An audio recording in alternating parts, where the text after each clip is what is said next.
Love this podcast? Support it and sponsor today. Simply head to ozcastnetwork.com for details. In the spirit of reconciliation, Love on Campus acknowledges the Kaurna people, the traditional custodians of the land we meet on today, and we acknowledge the traditional custodians of country throughout Australia and their connections to land, sea and community. We pay our respects to their elders past and present and extend that respect to all Aboriginal, Torres Strait Islander and First Nations people.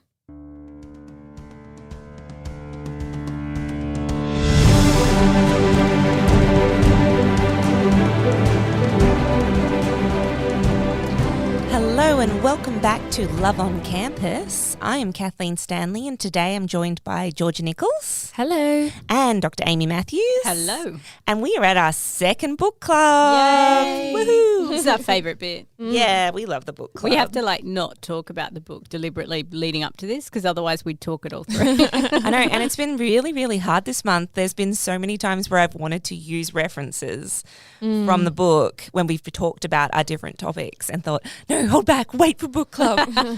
So today we are talking about, and I hope you've all finished the book, and if not, please be aware that we will spoil things. Many, many spoilers. So pause, go finish the book and come back for Emily Henry's Happy Place. Yay. And can I tell you, I was so lucky I pre-ordered this.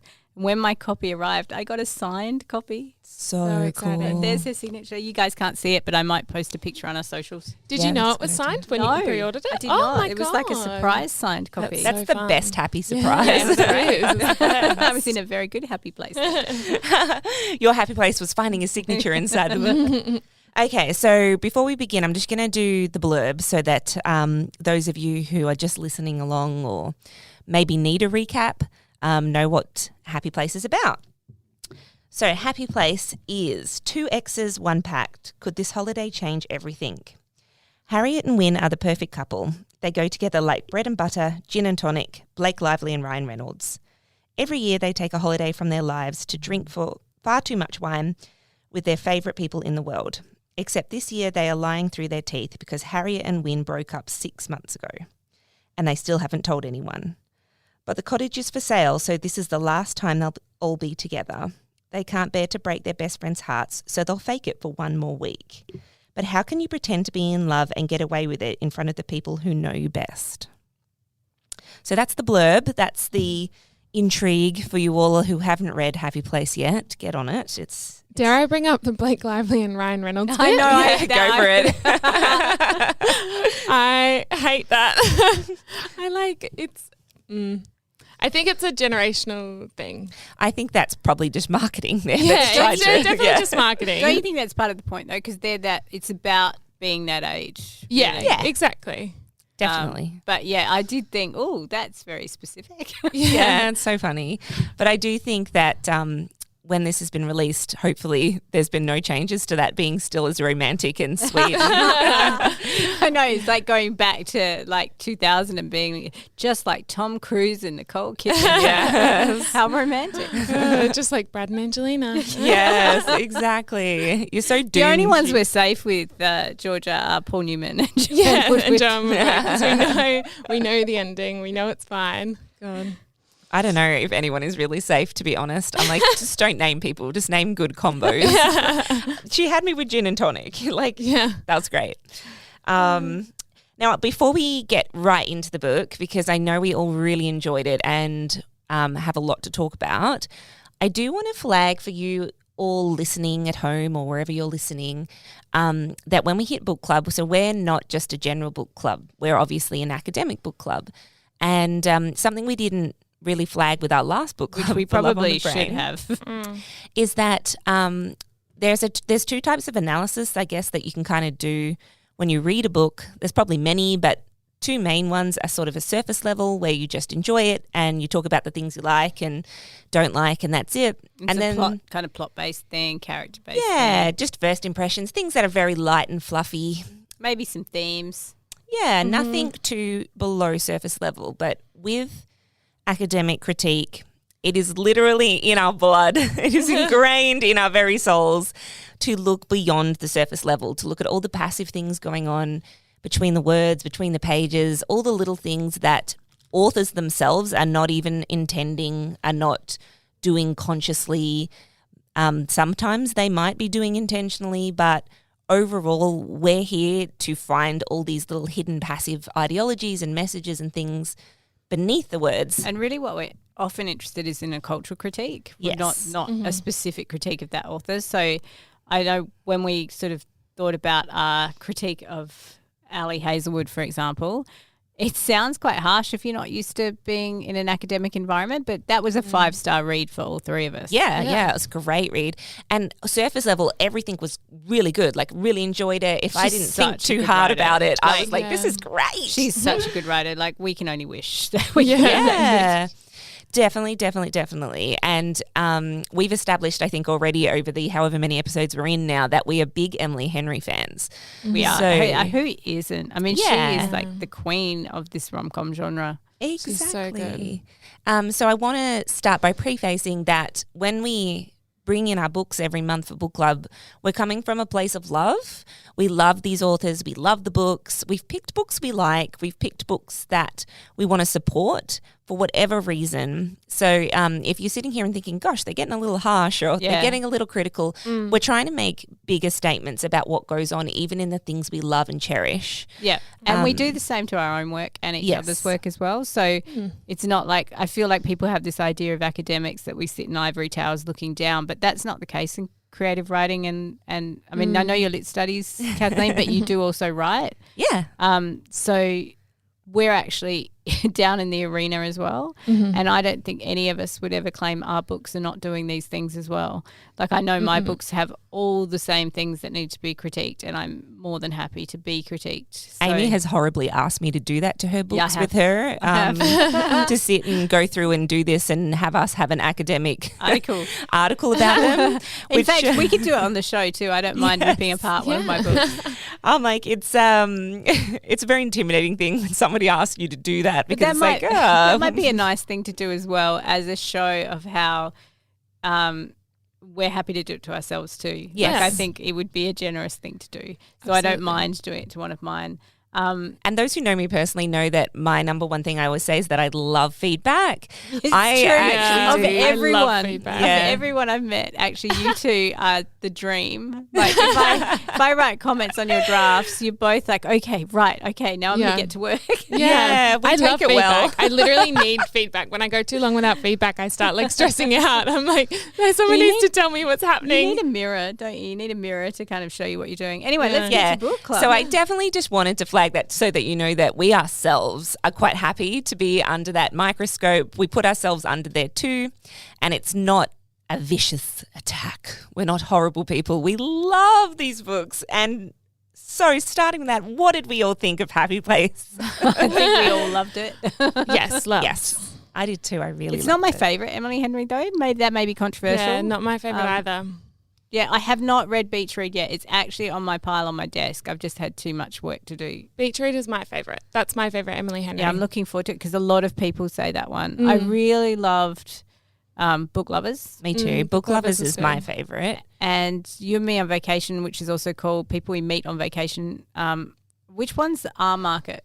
You and Me. You and Me is like an Australian UK market name, whereas I think if you're in the US, it's People We Meet on Vacation. I wonder why that difference, but I don't know. They do it all the time. It's really weird. They do it with films. Is You and Me on Vacation I believe, I could be right. Is that the first one going to film?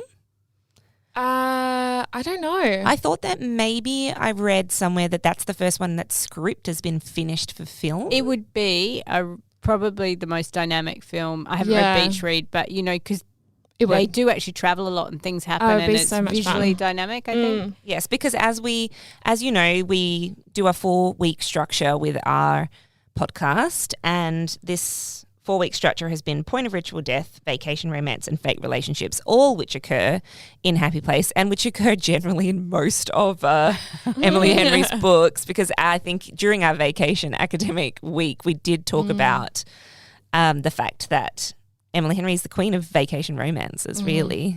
Yeah, and also of chopping up time. So when you experience when you experience these places, like in A Happy Place, you experience this.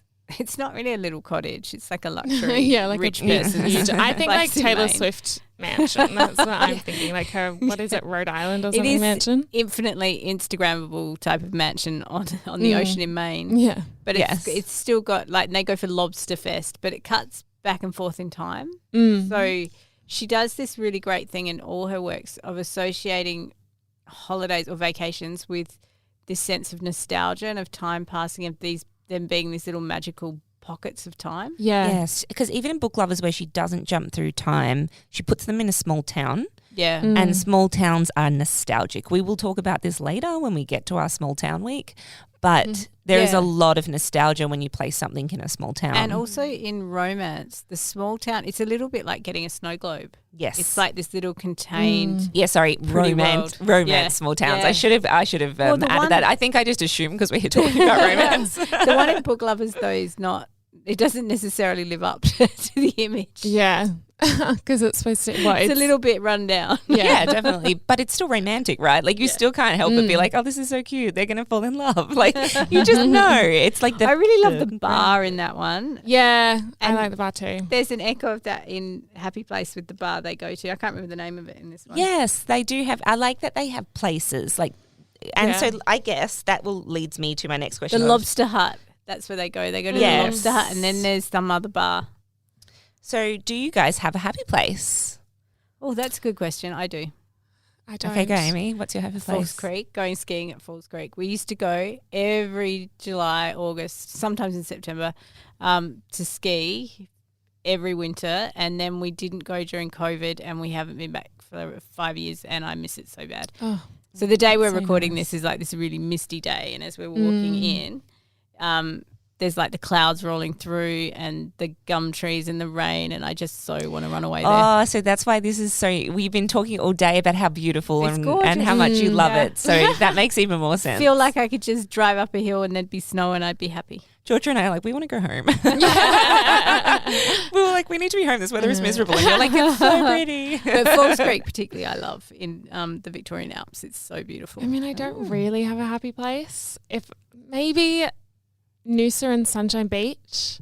Maybe you're about to find your happy place. yeah, Georgia is I about hope to so. leave us to go to I Europe. think it may be Paris. Yeah, it might be Paris. But in my mind, my happy place has always been London. Like Yeah, an lovely. I love aspirational London. happy place. I do Yes, love I London. like the idea of like a fantasy. Yeah, that's happy where place. I've always like pictured myself and loved it. But like, I don't know, good memories and previous fun times. Did you Noosa guys and ever Sunshine have Beach. like a family holiday place your family went every year? Yeah, Sunshine Beach. We Right, used to there you go. Oh yeah, every other year. And you were just saying, like when we did the vacation episode, that you don't love beaches. I don't. We would go to Sunshine Beach. I don't think I'd ever go down to the beach. God, the name is even like from a romance. It is Sunshine Beach. And then Yeah. the beach right next to it is Sunrise Beach. Oh, I know. Because the beautiful. small town in Book Lovers is Sunshine Falls. That's funny. Sunshine Beach, yeah. Yeah, maybe it's just That's the Emily idea. Henry's next. did you have anywhere, Kathleen, or somewhere you've been with your husband that you've gone regularly? No. Maybe this is a bucket list item. Yeah, no. I'm like, I know this is gonna sound really boring, but home is my happy place. That's like lovely, I though. do, yeah. But when I say home, I mean the home that Dean and I built. Yep. Yeah, the one that we've built here in South Australia. We're all from South Australia. I'm not originally from South Australia, but we adopted you. yes, and my family. I've got a lot of family here, so I used to come here every year of my life. Yep. So I feel like I was always like a honorary South That's pretty Australian. That is like a romance novel, Kathleen, that you've come here every year to see family and now you're here. Yeah, I think that's why I'm like, it sounds boring, but if you know my story, It doesn't sound boring. It actually Yeah. sounds really romantic. it is. I'm like, and Dean had never been here before, so I brought him here to my happy place, I guess. Yeah. And if he you've fell in never- love with it too. If you've and- never been to South Australia, you should come. I love it. Yes. You should. We have, like, SA has a weird reputation, and one part of me wants you all to continue thinking it has a bad you- reputation so you so you don't don't come come here and ruin it. It's really beautiful. I It think it's is. stunning. Yeah, I think for me, I have this very romantic ideal of SA where I talk about it like it's a coming home. There's a comfort here. Everything, it feels like a small town, but you're living in a big city at the same time. There is this real sense of there's so much to do and everybody knows each other, and you meet someone and they know somehow the person and we literally have 1 degree of separation. It's so crazy, but it's still so many. There's still like a million people here, and I think it's now 1.5, 1.7 in the city. That's Something right. Crazy. So it's still a lot of people, and it still has a big city with lots going on, and we have so many festivals, and we have so many wineries. Yeah, and if you like wine, it's a good place to be. Oh, it's it's so beautiful. It's so easy to drive. The traffic is really nothing compared to when you hit the other big cities, but you don't feel like you're missing anything. And so for me, there is a really lovely sense of both, of having it all, I guess, when I live here. So or when I moved here, because I wasn't happy in the places that I'd lived previously. So for me, the home we built, it was our first home that we really owned and built together. And I'm a memory person. So my cousin and I talk about it all the time. She says, I was like, we're the memory people. We take photos of everything. We have we're the people who make those photo books. And we take the photos and put them in the photo books and give them to each other, and we're memory people. So I find that being here lets me really get to be a memory person and enjoy that, which I think is why Happy Place probably spoke to me so much on some level. It is so much about memory, and it is about building your family, like a found family, making your own home. Yeah, and I think that's something, not that, like my brother lives here and it's like I have a lot of family here, but it's about picking the people who you want to spend your time with and who matter the most to you, and building a life around them rather than just being obligated to people. And I don't know, that's really important to me. So Happy Place is a happy place for me because it made me feel comfortable about my happy place, which is, my home. I thought it was an interesting one because of all of hers. I think people we meet on vacation / you and me on vacation, I had this a little bit, but I certainly had it with this one that I felt like I was just a bit too old for this book. Right. It feels like a very millennial book. Well, I was saying that Zadie, which is probably why I love it. I was saying that Zadie Smith, I was watching an interview that she was giving, and she was saying that when she writes for people her age and older. Yeah, right. She doesn't expect anyone younger to understand it or be interested in it. I don't think it needs to. That's not a criticism at all. No. I felt like I was in a different phase of life. Well, I read it and I also thought it was maybe a little bit detached from my generational understanding. Yeah. I mean, she plays on the millennial thing. Oh, she in has the a book. great line. Hold on, I'll find it. And that's really the point. Like you were saying, like Emily Henry is writing what she knows. She's of that generation. She's a millennial. She's, in my age group. So I think it would read fake. I think that's why her books read good and why she's such a strong writer, is because she's writing what she knows versus trying to pretend she's something else. And other writers do it, like Stephen King does. Yeah. His age and time and place. I love this. It was on page 208. If you've got the when they're in the Ferris wheel or at the where they're getting high and they're on the Ferris wheel, and the Ferris wheel attendant grumbles millennials. Yeah, and she's squealing. We've replaced our parents as the drunk mum on vacation generation. Yeah, there's a self-awareness. See, I identify with the Ferris wheel attendant. Bloody millennials. Oh, trust me, Georgie, you got about maybe 5 or 10 years before you're on the Ferris wheel. I know. I will tell you, when I was about 35 and I had young kids, I think my kids were like, I don't know, 5 and 7.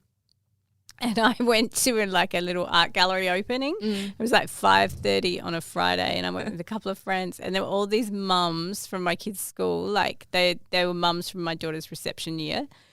And they were pinging off their faces at this thing at 5:30 on a Friday. And I remember going, oh, God, like this is what you've come to, is that you're party drugging at 5:30 on a Friday. Oh, God. I feel like I'm a boring millennial because it wasn't my scene. Like, it's not that I didn't associate with people who scene this is, and I wasn't in these environments. There's a lot of drug taking in this book. Yeah, this was not this has never been my scene. I'm like, let's go to a winery and drink a nice glass of wine and have a cheese platter kind of person. But these guys do all of that. Yeah, they just do it high sometimes. Yeah. Which is a lot of people in my generation do it high. And I mean, I think a lot of people, that is not a millennial thing. That's in all generations. There, you will find groups of people in all generations that get high. Yeah.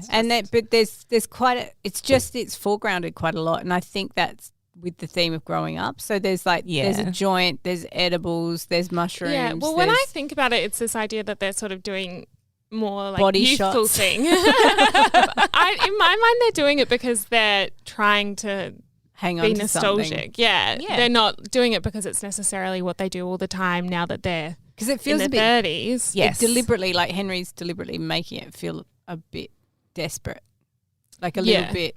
There's a heightened clinging sense to of it. Well, there's a please letting don't go. They need to. It's like the time to start letting go. But when you're with each other, you're allowed to go back to who you were when you first met. Like you're allowed to live in that space. Which we all do. Yeah, definitely. Whenever I'm with my friends from years ago, I'm like, we revert back to the silly people we were when we first met. I tell you, I go to the pub sometimes and I look at the young ones buying goon. Oh. And I'm just like, I have no way. Like I can remember being 18 and that's all you can afford and all power to you. But I would rather never drink again. Yeah. Definitely. And my early 20s, sorry, Georgia, but in my early 20s, it was about what I could afford, not necessarily what was really good. Yeah, totally. When you were young, it was when you were like, when the 90s, we had no money. Like there was no jobs, no money. And it was just so cheap. Like it was a jug of beer shared out. Oh, yeah. That was it. Definitely. I was in a similar boat where it was just, you drank and you didn't this is Australian culture, but you drank it, like you didn't leave it. There's no leaving it. We are a drinking culture. Like don't leave your drink. Now as an older person, I'm like, if I don't finish my drink, it's like because I don't want to feel sick tomorrow, and I respect my body enough to do that. But there's still a lot of people in my age group and older that are like, you can't leave your drink. And I'm like, oh, no, I can. Yeah. Or I can slow it the hell down. I think that was the major theme of this book, actually, is growing up. Yeah. Yes. And you can change and you should. And it's that age where you let go of your family of origin and you let go of your – we've talked a lot recently about that essence versus mask thing. Yeah. And – it's a moment where the mask given to you by your family of origin and your upbringing doesn't fit anymore, I think, around 30. And you have to start really coming into who you are. And that's so much what this book is about. If you think about Cleo and Kimmy and the farm, you think about Wynn and the furniture making, you think about Sabrina not being able to let go because she's not sure what she's got to replace it with yet. Yeah, it's really good. And I think it's why they keep their secrets for so long in the book too, because the longer their secrets are inside, the longer they can deny that they are moving into the next stage of their lives. Mm-hmm. I really loved too, one of the big epiphanies is she's so terrified of losing her happy place, right? And Sabrina as well, that the house is being sold. And I can't remember who says it. I think it's probably Wynn or someone. But this idea that we'll just make new memories. Like it's not an ending, it's just a new beginning. That it's like you can go to a new place and have a new experience. Yeah, you so it's like probably rent a village, a hut just like down the road. Yeah. Right? It's not. Definitely. I suppose it's this idea that they tie happiness and family to a place as opposed to people. Which is the idea of, like I've said a few times, this book to me is about home. And but it's not actually about a physical home. It's about people who are your home. And they were mistaking it for being about a place. They could only be home when they would go to this. It was in Maine, wasn't it? This particular spot, and forgetting that as long as they could find a way to reach each other, they would always be able to find that happy place because it was within each other that they actually had it. It's really important that the pairing off is happening because I feel, and this is where I felt older, is you don't often keep friends forever. Yeah, like I agree. You have your friends for phases of life, and it's not a tragedy, and it doesn't have to mean anything big and disastrous. It's just that you have different friends at different phases. Yeah. Yes. That's something that I think I've just been working through in a phase of my life. It's very sad. You grieve it. Yeah. You do. Yeah. You grieve friendships just like anything. Oh, definitely. Well, they're just key relationships. And it's been something that I struggled with for a while myself personally, of going, oh, but I was so used to having friend groups and I was so used to having this. And now I have a husband and we have a life together and I love that life. It's so great. But I want to have both and I want to have it all. But you'll also keep meeting new people. And I you do have it all. These are- people are still my friends. It's just not, it just looks differently. But also you have to have room for the new people. Like when we when we meet Harriet, and she's talking about the hospital, like she does talk about going drinking with a few people. They don't feel as close as these people. And that seems a tragedy to me, like not Because she's to not get giving close. them the space and the time to get close. Because like you guys, like we've only met through you studying and you guys have become incredibly close over the last year, and you didn't know each other before you both came here. No. Oh, But then you'll have like mothers groups if you have kids. I didn't get into that, but some of my friends are still really close. One of my friends is still best friends with a group she met when her kids were in school, and they're now like graduated uni. So you just have to have a little bit of room to let your life evolve, I think, and change. Yeah. Definitely. And I think at the moment, the books I want to write, the romance books I want to write are what Emily Henry is doing. And I always read and think, gosh, I need to start writing my books, because it's about letting go of the friends I had through that high school and university the first time round age, that those early, the George's age friends and younger. Because you're I'm going to lose all my friends. No, you're No, not. you won't. But I still have some of them. I still have that's some. different. But like when I read Emily Henry books, when you were saying, Kathleen, that you read it and you want to write something like that, I have like this intense like vein of jealousy running through me the entire time, because I'm like, it's so good. Like it's so good, and I want to be able to write something like that. Exactly. I think what she does so well. I'm not saying I can write like Emily Henry. No. Just that I look at her, what she's doing, and I look at my idea book, and I'm like, yes, this is exactly the vibes of what I'm trying to achieve. If only I could be Emily Henry. She's a great writer. Even there's a line early on where she's on the plane and she's talking about her anxiety coming off her like dandelion seeds. And it's such a beautiful line. I keep thinking about it. But also she just spends the time creating characters who are real people. Yeah. And then everything flows from there, because real people are complicated and messy and difficult. Definitely. Okay, so we've talked a little bit about vacations, but let's talk about the point of ritual death. Yeah, because I think we may have a great discussion here, because I think it's complicated. Yeah, because look, before we came on air, we kind of had a bit of a chat about where we were going to go with book club, because there's so many things to talk about. And we all had a little bit of a difference of opinion on the point of ritual death, but it's coming from different perspectives, I think. So for me, the point of ritual death, I related it directly to the romance, and it was the scene in the pottery studio. Right. Which is where This is a major spoiler, everyone, so if you haven't read it. And we have, if you've been listening, you know point of ritual death is this big moment. So The black moment. you should know that this is the moment. If you don't want to know, skip ahead, pause, go read. Now you're back with us. Welcome back. Yes. So there's a scene in the after they've actually had a huge fight as friends, and Wynne and Harriet actually finally sleep together, and they come together despite the fight. And Pun intended. she gets up the next morning, and she remembers that her friend, it's Cleo, isn't it? Is that her friend's name? No, Sabrina. Why did I say Cleo? That's the other one? That's the other one. Yeah. Sabrina, her friend Sabrina, has planned a special event for everyone during that day. Oh, yeah, she's planned individual surprises for each and every one of them. She's very extra. She's me. I was like, I personally identify with Sabrina. Just to let you know how extra Kathleen is. When we come in to record, there is enough food to feed an army. We have got popcorn, we've got chocolate, we've got nut snacks. And they bring everyone their own individual ones. individual ones. What else is there? There's so Cheese much and crackers. stuff. Cheese and crackers. I bought you a chocolate bar earlier today.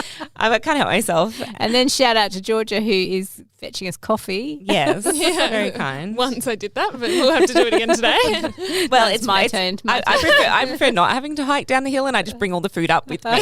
So, okay, yeah. So and hers for Harriet. This is our heroine. Hers is going to a pottery studio and making pottery. And Wynne comes and finds her, halfway through the day, towards the end of some... I'm really glad he made the comment too about acting out the ghost scene, because that's all I was thinking. Yeah. You They couldn't totally not. You played it couldn't up. not. And they do that. They do the ghost scene. They do all of this stuff. And there's a lot of emotional stuff going on in this scene where Harriet's really realising that she finds so much joy in letting go, and she's been working towards being a neurosurgeon, I believe. Yes, a brain surgeon. Her whole life. And I think the holiday itself has been her unpacking how unhappy she is with all of this, and how much she was doing this for somebody else, for her parents, to make them happy, not because she was happy. And how she doesn't even enjoy any of the surgery stuff. She actually enjoys like the things that have nothing to do with the surgery and being a doctor. So she basically realizes that she doesn't want to go back into that life. And so she says to Wynne, I want to follow you. I want to be where you are. And she does make it clear that she finds his home to be her home. She's never been happier. She talks about it a lot. When they describe it, yeah, because it's one of her happy places. Yeah. Because the chapters go between real life and happy place, and all the happy places are slightly different. Yes. And they all involve Wynne, pretty much, or her Yeah. friends. And when she first describes going to his parents' house, it's just gorgeous. She talks about it's like night is falling and the snow is kind of purple and the light falling through the windows is golden, and it's just the most beautiful image. And that feeling for me is how I feel when I come together with my family here in South Australia. So for me, I think too, this is why I was so connected to this book. I felt very nostalgic because I was like, I understand this feeling of home not looking like what other people think. Yeah. Because I was raised in Melbourne, and a lot of people think going back to Melbourne must be my home. But for me, it's actually being with my auntie and my cousins here in South Australia. This is what feels home. So I understood this feeling for her. And so she says to Wynne, I want to follow you. And he says, no, you can't come back with me. That's way too much pressure on our relationship. I couldn't handle the idea of you giving up everything that you've worked towards to follow me. And says that's not the right path. You need to go back and work out at home on your own. What do you want? What you really want. He couldn't believe and trust that that's what she had worked out on the holiday. He needed to be sure because there was no way they could make it. And so you just think he has once again rejected her. He's once again told her no, and she's now going to have to go back on her own. They can't work it out together. And you think, well, there's no way they're going to get past this. Like, this is it. There's only 20 pages left of this book. Like, there's no way here this is going to happen unless somebody just magically changes their mind. This isn't working. So for me, that was the point of ritual death, where you went, okay, they've pulled the pin fully on their relationship Can now. anyone guess how this resolves? What kind of scene follows this? Imagine she gets up early, she's heading to the airport. It's cinematic. It's one of those big airport scenes where she can't get on the plane and she runs back, and then How did you feel about the airport scene, Georgia? I love an airport scene. Yeah. I was like, Georgia literally messaged me and she goes, oh my God, an airport scene. 'Cause we had just discussed doing it for her book. I know. I was like, Emily and Henry and I have the same brain, and we both want airport scenes. I know. Because do I love an thought airport the point of ritual death was a different moment, actually. Yes. Now, Amy, tell us all what your point of ritual death was. Because Emily Henry is romance. Like, she's a great rom-com writer, but she's not pure romance. She really writes women's fiction / romance. Like, she always has, like in Book Lovers, it's about the sister, her relationship with her sister. Yeah. I feel like You and Me on Vacation / People We Meet on Vacation is more of a pure romance. Yeah, so is Beach Read. Yeah. Whereas Okay. these are getting a bit bigger. Like, I feel like the relation, like there has to be a separate plot with her friends. And I felt like Harriet's black moment was actually before that, because she's already lost Wynne when we meet her. Like, she's already gone through losing him. And so this was like an attempt to get him back, but she'd already lost him. And then she loses her friends for pretty much the same reason. Mm-hmm. So when we talked about, I think we've talked before about plots and mirroring. Yep. And this idea that what happens at the beginning needs to come up in the black moment again. Mm-hmm. Yeah. And so I think with a moment with the friends where they're on the street and Cleo and Sabrina get into a fight, and this is Harriet's downfall. She cannot have conflict, right? She's an appeaser because of her family It's literally background. the scene the night before the pottery scene. Like it's sort of what, So it's all one thing for me a little bit. But really she only goes to the pottery thing. Because she can't go to her friends. Yeah, and she's avoidant. Well, she's so bought it. avoidant. She's actually gone down to get coffees With Cleo. She's seen Cleo already. and seen Cleo, but she went down to get them for everyone because she was ready to start trying to heal and have a conversation with them all. Which seems to me to be a post-black moment thing. So I think there's 2 black moments. Yeah, I think there is too. When you've explained it like that, I can see why you interpreted it And I earlier also and think connected them together perhaps. It's the moment where this is her worst nightmare. Is like Yeah, that's what I felt with the friendships. Like that really was the thing she did not want to happen the most. Like she'd already lost Win and she dealt with it. Well, not really dealt with it, but she survived it. It's what I she's think she protecting was- them from, right? She was almost more, she wasn't sure that she would survive the idea of not having her friends there. Yeah, and there's I think not just not having them there, letting them down. She felt a huge pressure because that's a huge thing for Harriet's character. She doesn't want to let her parents down. She doesn't want to let anyone down. But more than that, she feels responsible for everyone's relationship. You know, Wynn's always saying, don't go after them, don't try and fix it. But you have this with her parents that she's just constantly, I've got a scene here. If you want to talk amongst yourselves while I try and find it. I would actually say that all of them as a friendship group have that similar. Yeah. Sabrina has that. That's the reason she's meddling and the reason she's doing it all. Like they're actually all connected by this same issue. I would say, especially Sabrina and Harry. I think they're very connected by that because they both have these broken homes that they've come from, like these bad childhoods. Not Cleo so much. Cleo kind of feels like she's a bit like, it's okay if it changes. Like I'm really fine with it. I actually found Cleo the hardest and Did you? why I liked her the best, as in I found her the hardest to connect to them, which is why I liked it because it was so nice to have somebody who doesn't have the exact same experience. Yeah, she like there's a great moment during the fight where Harriet says, okay, let's just take a minute to cool off. And Cleo says, I'm not angry. Like, I just don't want to pretend anymore. I don't want to. But what I'm thinking about with Harriet is there's a bit where she's trying to explain to her. I don't think she even says it. It's because she doesn't talk to anyone about anything. And it's about the weight her parents put on her. And Harriet says, but he doesn't understand they've done everything. Shelled out for tutors, paid the fees for every club I signed up for, all that stuff.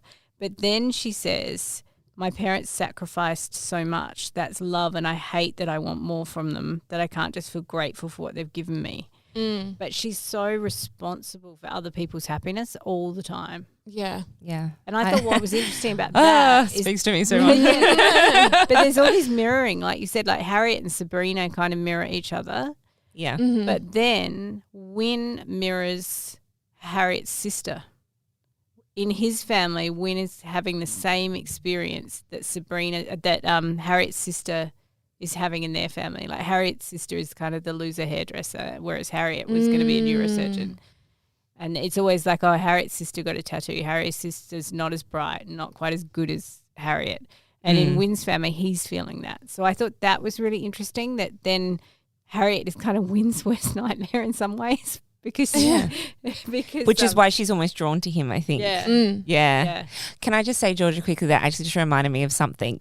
Emily Henry did like a fan cast request on Instagram recently for Happy Place, and you were talking the other day about how you were talking about like the next rom-com guys. Yeah. And you were talking about Glenn Powell. and that was a really popular fan cast for really? Win, and I really see it. When people said it, I was I like, see him as Win, yes, actually. it's such a Win.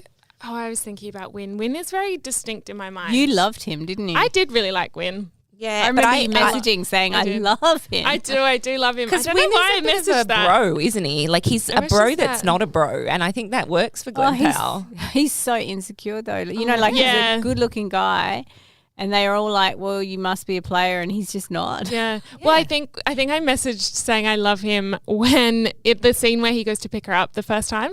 Yes, when they meet. And I was like, woo, swoon. Because he just is so smooth about it. I don't know. Yes. There was just something about but he was still really nice, but also maybe kind of putting on the player moves. I don't know.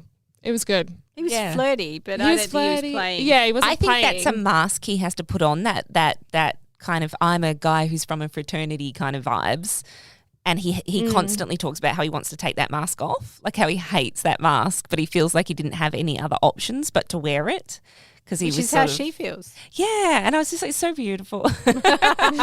Sorry, we've gotten off of that. I just totally got distracted. Sorry, So, I think there's like this rolling black moment where the worst possible thing that can happen to her is she's lost her friends, because she had the friends before she had Win.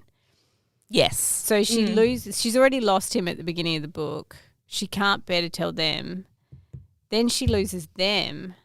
And then she's like, and I think he does have to reject her then, because I think you would always wonder if she'd gone to him because her foundation of her friends is gone and she's just clasping at straws. We know that's not true, but I think it would have been it's an emotional turmoil moment to try and say, I'm going to give up neurosurgery and move to Montana with you. Yeah, it would seem like that to him, who hasn't gone on that emotional journey with her too, because they were apart.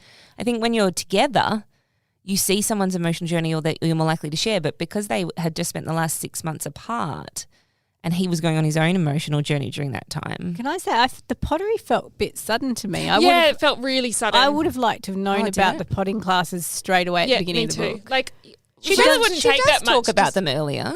Not really. I didn't notice if she did. Oh, she definitely does. I just wanted like a bit more, like, what have you been doing with your time, Harriet? Pottery classes. I don't know. It wouldn't take much. I feel like they slightly... She literally shows him some vases and stuff, like way but earlier.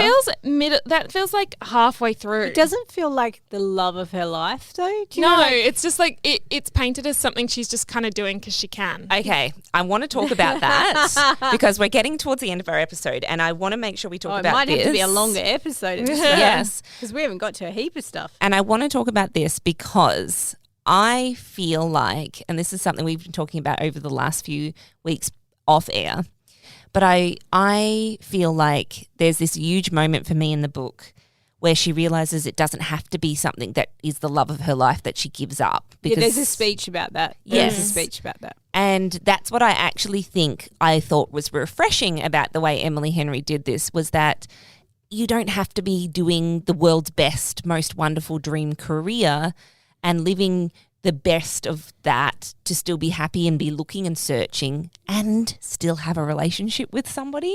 There's and Georgie, you went on a big rant the other day that I loved about this. What? No, I loved what you said. It was so good. You were talking about, I'm going to put words in George's mouth now, but maybe she will pick it up when she remembers. But you were talking about how it's nice when a journey shows that, because, you know, you shouldn't have to have everything sorted out before you fall in love. Yeah, I do agree with that, because I think that because this is in reference to sort of Bell Hooks' work in All About Love, where she sort of establishes this idea that it's a partner, like they're there to help you through things and to explore things with you, and Bell Hooks calls it your like spiritual growth and self. So you don't have to do things alone. You don't have to figure out your career alone, and then you can have the guy, and then you can have the relationship or whatever it is. You can have someone there to help you through it, because you would let your friends help you through it, and you would let your parents help you through it, or your siblings. But I feel like this emerges from like second wave feminist criticism of romance. And there's this idea that like you can't rely on a romantic interest, or this idea that any sort of reliance on specifically, I think, a man in this context. That comes back to that criticism of the romance ending as being anti-feminist because you end up with a man, right? Which is just because there are those really extreme ones. Well, there's like second wave feminism where it's like the ultimate feminist is a lesbian. Like there's what was that, Scum Manifesto or something like that? Oh, Scum Manifesto. Like that's like, what? that's like really extreme feminism where they're like the ultimate way to be a feminist. Radical, radical. anti. Yeah, okay, got you now. Where they're like the biggest way for you to be a feminist and reject the patriarchy is by being a lesbian. Which is interesting, and also just not how sexuality works. No, it's very derogatory to lesbians, to be honest. But that's what I loved about your rant, Georgia, the other day. I'm calling it a rant, but I think it's an impassioned speech.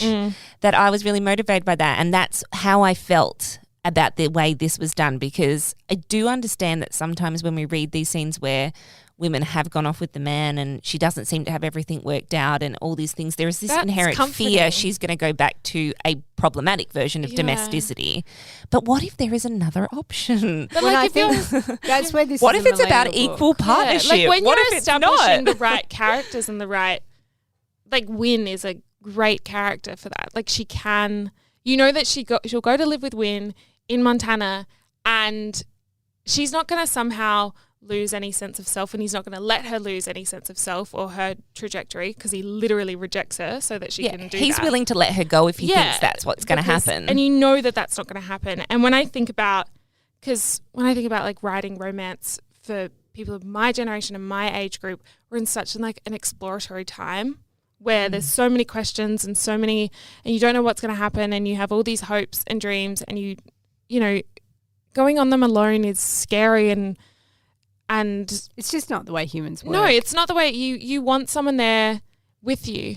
And well, I'm just going to put it out there. Men don't have to not get married in order to sort their life out. No. Correct. And a lot of men get married to sort their lives out. I don't know. It's who knows? I thought it was interesting how the kind of social things this book was reflecting that I think are very much about the millennial experience. Like there's a line early on where Cleo says we don't have to monetize everything. And maybe you don't have to take the thing that you love and monetize it and benefit from it and have it be a career. And I think there's also this rejection of the rat race, neoliberal, I have to get a job, I have to make lots of money, I have to have a career work. She's miserable at the hospital. She's so miserable. Those are big ideas that I think will emerge also with like more Gen Z writers writing as well. Yeah. And it'll be very similar but sort of like evolving on the idea a little bit. I don't know. When I think about writing characters, I think about writing them. Millennials are walking so you guys can run. Yeah, exactly. Well, you say that, but I think if you have a generational perspective and look back historically, these things go in waves. If you were to read, you were to read 70s romance, there would be a lot of rejection of the capitalist economy. Yeah, definitely. Maybe definitely. 60s to early 70s, and then we get into hyper-capitalism. I think the 90s had a little backstep to that, and not even a backstep, just a sidestep. I don't think it was the 90s. I think it was late 90s into the 2000s. Yeah, definitely. I think I always forget about the noughties because it feels really weird to say it. And I just think of it noughties as were hyper. The noughties are hyper-capitalist. They are hyper feminine, hyper masculine. I mean, you just think about everything. like Paris Hilton, like that is like the ultimate representation. And you know, although and so that's not a critique of that being necessarily a bad version either. It's just a sidestep from maybe where, like, I think it went to an extreme place. I'm happy to critique that. I will own that I hate that. No, I don't identify with it. I just know that for some women that must have been very fulfilling, and that's fine. The girl bossification. Yeah, and some people that really spoke to them, and that's what they needed during that time. Okay, fine. But it went to an extreme place that I think ended up ultimately isolating a lot of people and didn't speak to future generations. And the pressure from that is what really did a lot of damage, in my opinion. Mm-hmm. I felt the pressure of being a girl boss, and I don't want to be a freaking girl boss. I want to be who I want to be. Well, I think that's what fine. You're getting in this book. Right? Yeah. There's a really strong, like Cleo and Kimmy going to the farm is a rejection, and Harriet giving up this whole idea of being a very wealthy, successful neurosurgeon who is so tired and miserable for making pottery in Montana. Because I think that also mistakes, like, men are not necessarily happy either in that particular, like, that's where the patriarchy traps everyone. Yeah, well, men have high suicide rates. Yeah. They're really miserable. They hate those high pressure jobs just as much. Why are we trying to be like them? Why don't we tell them it's okay to be like us? Again, we're talking, hyper. In a hyper way. Hyper capitalism. Who was I talking about? I was talking to someone about men's suicide rates and how there's a higher suicide rate for men because there's a higher success rate.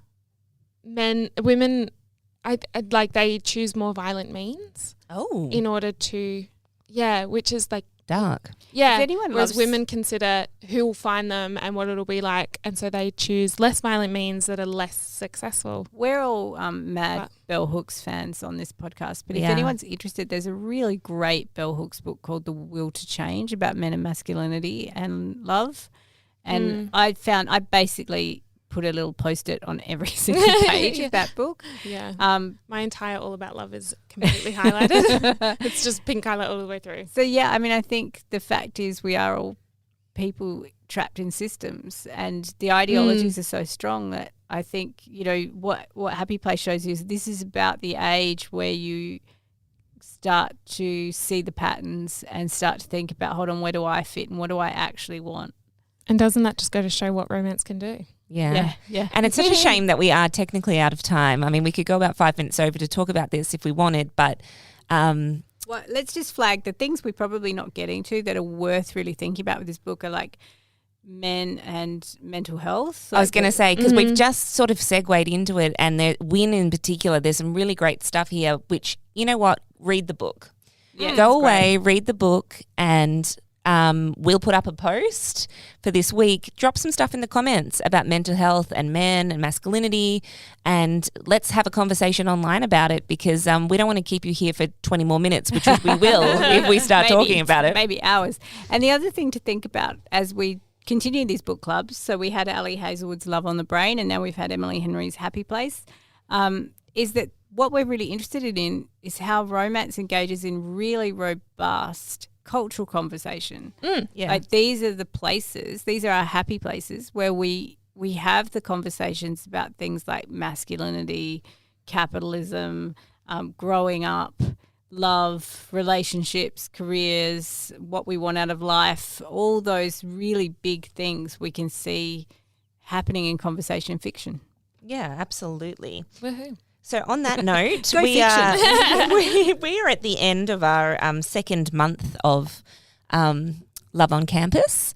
Next month we've got some great stuff coming up. I will just flag here for you that Get a Life Chloe Brown by Talia Hibbert is going to be our next book club book. So you've got 4 weeks to get reading. You do. We will wrap it up for today, but next week we will give you all of the details of what our next 4-week structure will be. So make sure you listen in to see what's coming. I believe we're starting off with Regis once again, as we always do. Yes. And we might be looking at society with the big Society cultural conversations. Sure are. Okay, well, we will see you next week or next time or whenever you listen and wherever you're listening to us. Hopefully in your happy place. Yes, definitely from your happy place. Bye for now. Bye. Bye.